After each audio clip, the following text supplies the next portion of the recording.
তো hi friend, কেমন আছো সকলেই? আশা করি সবাই খুব ভালো আছো। তো আমার বেগুনে হারভেস্ট শুরু হয়েছে।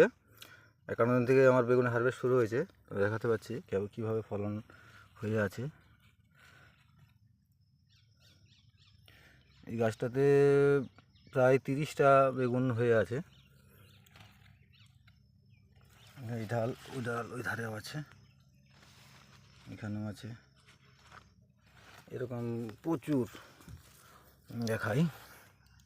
এখানে এই থোকায় থোকায় ফল, কী আরে ফল সেট হয়ে আছে, শুধু একবার না দেখলে বুঝে যাবে না।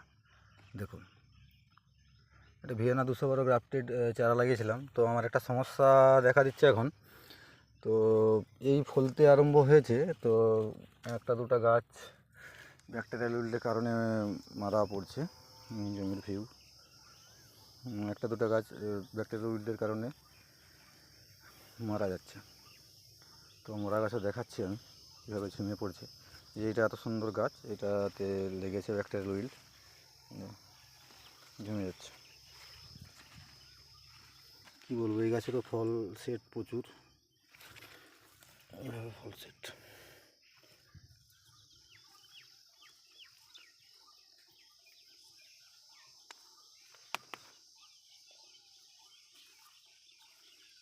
তো আজকে আমি স্প্রে করব, ইনসেক্টিসাইড স্প্রে করব পোকার জন্য।